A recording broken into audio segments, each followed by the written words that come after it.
Wallagga lixaa bakkoota hedduutti wal waraansi guddaan kaleessarraa eegalee waraana bilisummaa Oromoo WBOdhaa fi humnoota mootummaa biyya amma gidduutti adeemaa kan jiru.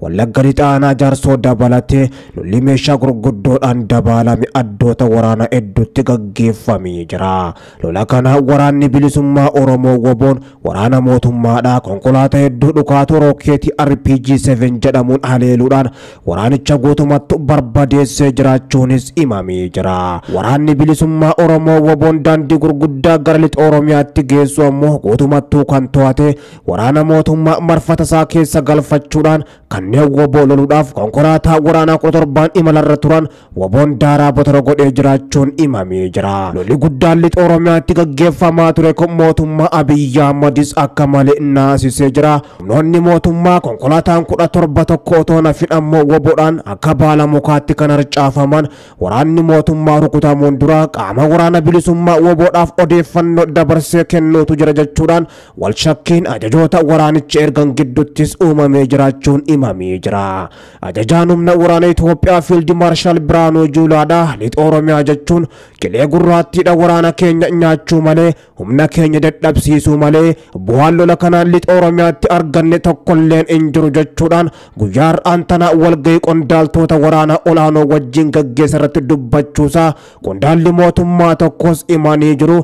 Ajajoonni waraana Itoophiyaadhaa hubaatiin waraana keenyarra gahaa jiru jiddu galeessa keessattis saffisaan dabalaa jira. Lixa Oromiyaa qofa otoo hin taane waadaa waraana bilisummaa Oromoo WBO balleessuudhaaf yeroo garagaraatti galaa turres ammoo abjuutaa jira jechuudhaan dubbachaa akka turanii fi waraanicha balleessuu otoo hin taane humna keenyaatu nu harkaa badaa jira jechuudhaan ajajaan olaanaa waraana Itoophiyaa Fiild Maarshaal Biraanuu Juulaadhaa miira abdii murannaatiin dubbachaa turuu isaanii qondaalli mootummaa waltajjii kana gubbatti hirmaatanis himanii jiru. Lolli lixa Oromiyaa fi jiddu galeessatti deemaa jiru kan akkaan hammaate oggaa ta'u waraanni bilisummaa Oromoo WBOn gama isaatiin loloota kanneen irratti iddoota lolaa hundatti injifannoo boonsa argachuus himaa jira. Ajajaan olaanaa waraana bilisummaa Oromoo Jaalmarroon tarkaanfii yeroo ammaan tanaa waraanni mootummaadhaa waraana bilisummaa Oromoo balleessina jechuudhaan kutaalee Oromiyaa bakka garagaraatti bobbaafamanii fudhachaa jiran sirrumatti dura dhaabbachuudhaan humni isaanii fashaleessaa jiraachuu kan beeksisan humni isaanii injifannoo gurguddoos gonfachaa jiraachuu himanii jiru. Waraanni bilisummaa Oromoo WBOn Wallagga lixaa qofa otoo hin taane Wallagga bahaa bakkoota garagaraattis humnoota finxaaleeyyii Amaaraatii fi raayyaa ittisa biyyattii wal gurmeessuudhaan haleellaa guddoo uummataa fi waraana bilisummaa Oromoo gubbatti raawwachaa ture sirrumatti qolachuudhaan humnoota finxaaleeyyii fi raayyaa ittisa biyyattiidha guyyootaan dura hedduu isaanii barbadeessee akka jiru kan beeksise. Lixa Oromiyaattis lola guddaa kaleessa diirama jalqabee hanga guyyaa har'aan tanaatti gaggeeffamaa tureen waraanni bilisummaa Oromoo WBOn waraana mootummaa biyya amma dhibboota hedduutti lakkaa'aman barbadeessuudhaan kanneen kumaatamaan lakkaa'aman ammoo madeessee hojii dhala godhee jiraachuus beeksisee jira. Mootummaan biyya amma waraanichaa wajjin immaladhu jechuudhaan ifatti kan beeksise ammoo waraanni bilisummaa Oromoo WBOnis haleellaa humnoota mootummaa biyya amma gubbatti fudhachaa jiru jabeessee itti fufuu kan beeksise. Lafoota hedduus qabachuudhaan bakkoota hedduutti humnoota mootummaa biyya amma akka baala mukaatti harcaasuudhaan injifannoo gurguddoos argachaa akka jiruu fi sabichaas injifannoo gonfachiisuudhaaf akka jiru waraanni bilisummaa Oromoo WBOn beeksisee jira.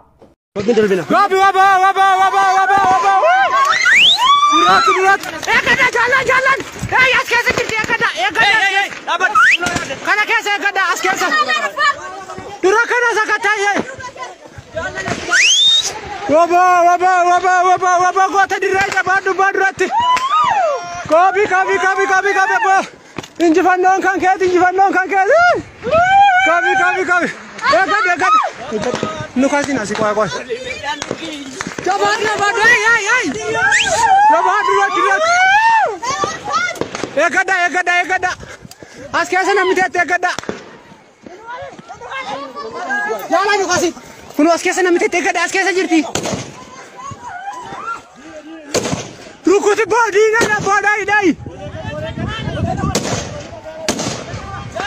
sakataya kuno rukuti qiyafadhu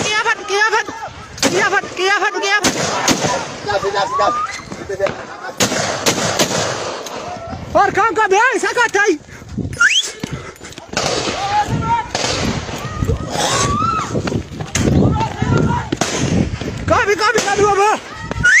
Kabar kan. Fagaran sada taberala. Harkan ka bamer. Gadi chali lali fagaran. Dai ruko di.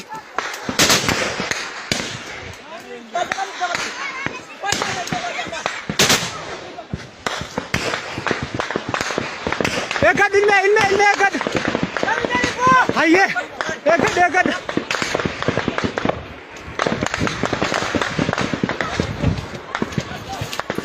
Rai ke diri kuno akan ruko jala.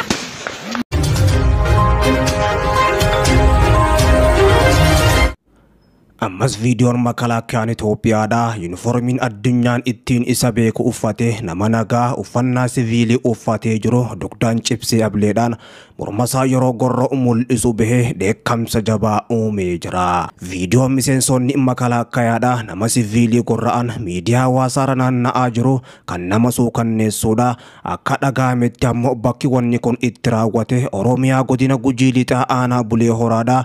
Ganda Dibbisaatti kan raawwate hoggaa ta'u dilbata darbe gaafa muddee 11 bara 2022 ture. Namni Oromoo raatee kun ammoo akka itti qabame shaneedhaaf odeeffannoo geessita jechuudhaan shakkiidhaan bosonatti ammoo gargeessanii erga gidirsanii booda ammoo albeedhaan qalanii jiru. Akkuma viidiyoo san irraa mul'atutti namni gocha gara jabinaa ilma namaa miti bineensaaf immallee raawwate sun ammoo erga ajjeesee boodas quufuu dhabee albeedhaan ammoo qaama du'ees yerootu mul'atee jira. Namni qalame kun nama siviiliidha. Uffata siviilii uffate hoggaa ta'u rifeensi isaa dabee yookaan ammoo guduruu miti. Oromoon kaabaa kibbaan lixaa bahaan qalamutti jira. Oromoon lafa qofa dhabaa kan jiru otoon taane har'aan tana guyyaa adiidhaan morma isaatis dhabaa jiraachuun ifatti mul'atee jira. Sirna biyyaa amma gaggeessaa jiru keessatti taateewwan suukanneessaan hedduun baatii tokkotti ilmaan Oromoo irratti raawwatamee jiru uummata Oromootis akka malee mufachiisee jira. Waraanni mootummaa biyyaa ammadii fi humnoonni fannoo finxaaleejii Amaaraa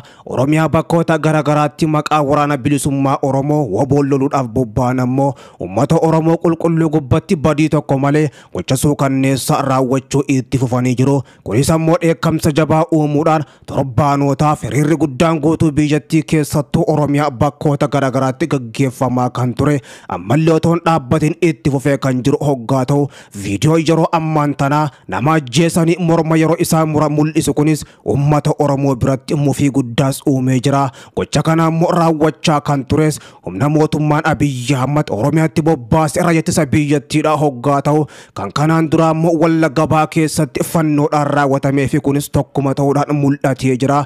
Torbaanota kana qofa keessa ammoo humnoonni mootummaa Abiyyi Ahmadii fi finxaaleeyyii Amaaraa Oromiyaa bakkoota garagaraatti Oromoota qulqulluu gocha suukanneessaa gubbatti raawwataniin hedduu isaanii lubbuu galaafatanii kumoota dhibba hedduutti kan lakkaa'aman ammoo qabeenyaa fi qe'ee irraa buqqisuudhaanis qabeenya uummata Oromoodhaa barbadeessanii hanga haadha ulfaattis otoo lakkisiin ammoo haadha ulfaatis ibiddaan gubanii ulfa garaa baasanii jiru. Morma muruu qofa otoo hin taane kan ammoo Oromoon keessaa fi alaan tokkummaadhaan falmachuu qaba jechuudhaan hayyoonni Oromootis ergaa jajjabduu dabarsaa jiru. Humnoonni finxaaleeyyii fi raajaan ittisa biyyattiidha Oromiyaa keessa galee uummata Oromootiif naatoo kan qabne ifatti mul'isaa kan jiru. Viidiyoowwan yeroo garagaraatti gocha suukanneessaa namoota nagaa gubbatti raawwatu morma yoo muruu fi akkasuma immoo qawweedha yoo rashanuu fi namoota lubbuun keessa jirtu ibiddatti qabuudha yoo fixus kan mul'isaa jiran hoggaatu ammoo kun uummata Oromoo biratti dallansuu guddoo uumuudhaan mootummaan Abiyyi Ahmad ammoo uummata kana keessaa hin bee saba Oromootiin bakka bu'a jiruu fi biyyattii gaggeessaa jiruuf ammoo gocha suukanneessaa finxaaleeyyiin fannoo Amaaraatii fi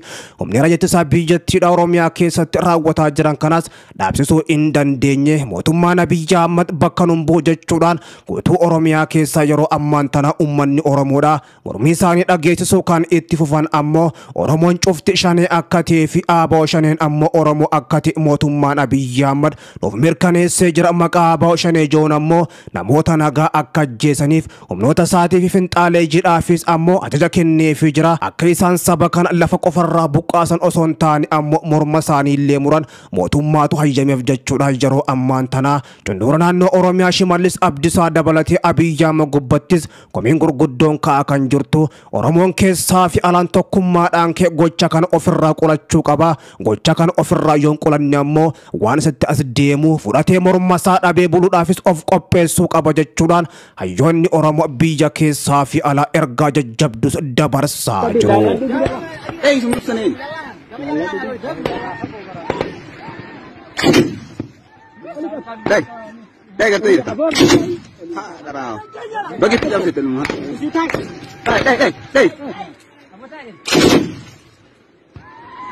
Rahi والله روح بقى في كبسة والله لا في لا